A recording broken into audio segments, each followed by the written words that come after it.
কোনটা বিপ্লব হয়েছে? এই যে জুলাই আগস্ট, এটাকে আপনার কি বলবেন?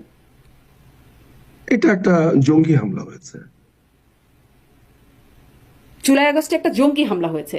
সারা দেশের এত মানুষ জুলাই জুলাই জুলাই আগস্ট বাংলাদেশে একটা জঙ্গি হামলা হয়েছে, সারা হ্যাঁ। দেশের এত মানুষ রাস্তায় নেমে আসছে, সবাই আসলে জঙ্গি হামলা। সারা দেশের কত মানুষ এসেছে? আপনার কাছে কোনো ধরনের ডাটা আছে? আমরা যেটা এই গণমাধ্যমে 20 দেখেছি, কোটি আপনি মানুষের মধ্যে প্লেন ভিউ, আপনি একদম খোলা চোখে যা দেখতে পাচ্ছেন আমি প্লেন ভিউ গণভবন। দেখবো না তো।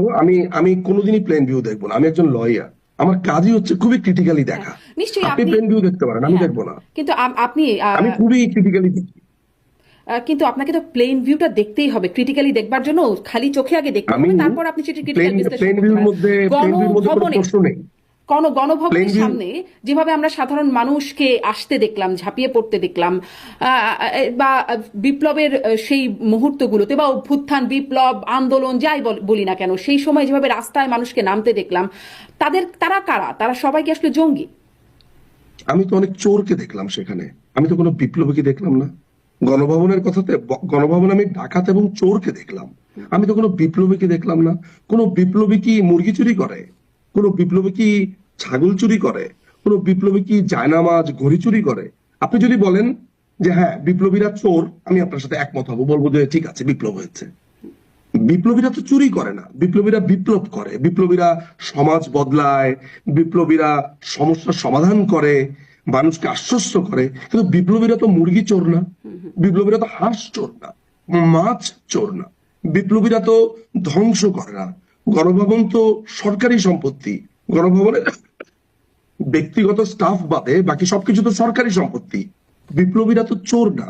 তাহলে আপনাদের কিছু চোরের কথা, চোরকে জি, আপনি বিপ্লবী মানে বলছেন? কিছু চোর, হ্যাঁ নিশ্চয়ই নিন্দনীয়, হাঁস মুরগি কিছু ছাগল এগুলো চুরি করে নিয়ে কিছু যাচ্ছে। আপনার যে পালং শাক হ্যাঁ, চুরি করেছে, যে সরিষা ক্ষেত থেকে সরিষা চুরি করেছে, যে তেলের বোতল চুরি করেছে, যে একটা স্পন্সর বাথরুমের স্যান্ডেল চুরি করেছে, যে বদনা চুরি করেছে, বদনা চোর বিপ্লবী। শ্রীলঙ্কায় কি ও, হয়েছে? আর শ্রীলঙ্কায় আসলে সেটাকে আপনি কি বলবেন?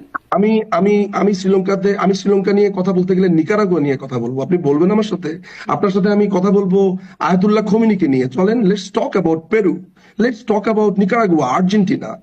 আপনি বিপ্লব যদি মেলাতে চান, আজকে আমি বাংলাদেশের সমস্ত বিপ্লব নিয়ে কথা বলবো।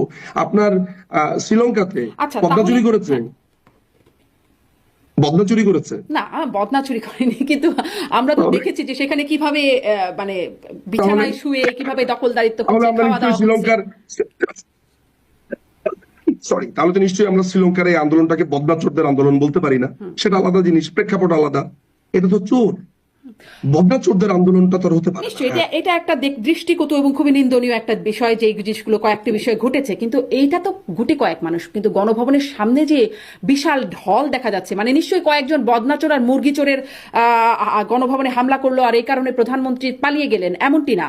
নিশ্চয়ই এই পরিমাণ মানুষ ছিল, এরকম একটা প্রেশার ছিল বলেই তখন এত ক্ষমতাময়ী প্রধানমন্ত্রী তখন তাকে দেশ ছেড়ে এভাবে করে একরকম আপনার সরে যেতে হবে। আপনার শব্দ চয়নে আমি একটু দ্বিমত পোষণ করব। মাননীয় প্রধানমন্ত্রী পালিয়ে যাননি।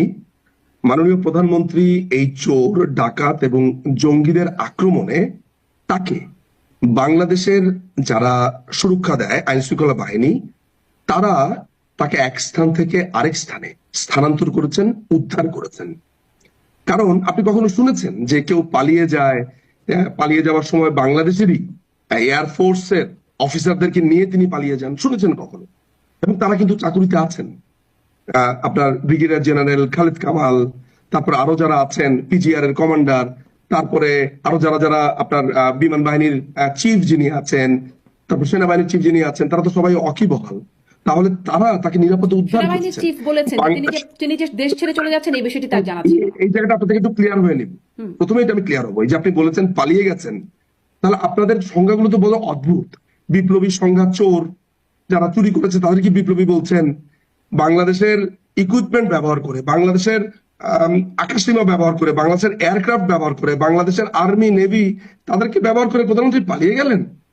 প্রধানমন্ত্রী এই মুহূর্তে আছে নিরাপদ স্থানে, তিনি এখনো বাংলাদেশের প্রধানমন্ত্রী। এই জঙ্গি হামলা কেটে গেলে, অচিরেই কেটে যাবে, তিনি বাংলাদেশে ফিরবেন। আর আপনি যে মানুষের কথা বলছেন, এটা আপনি খালি চোখে দেখতে পাচ্ছেন। আমি তো দেখতে পাই যে বাংলাদেশের উত্তরাঞ্চলে, দক্ষিণাঞ্চলে লক্ষ লক্ষ লোক সেদিন রেডি ছিল। কারণ আপনি গোপালগঞ্জে লক্ষ লক্ষ লোককে দেখেন নাই? ফরিদপুর, শরীয়তপুর, মাদারীপুর, মাননীয় প্রধানমন্ত্রী দেশরত্ন শেখ হাসিনার একটা নির্দেশের অপেক্ষা করছিলেন, কিন্তু রক্তের উপর দাঁড়িয়ে মাননীয় প্রধানমন্ত্রী তো রাজনীতি করবেন না। বাংলাদেশে যদি প্রধানমন্ত্রী চাইতেন আপনার কি মনে হয় উনি যদি একটা ডাক শুধু দিতেন, যার যা কিছু আছে ঝাঁপিয়ে পড়ো,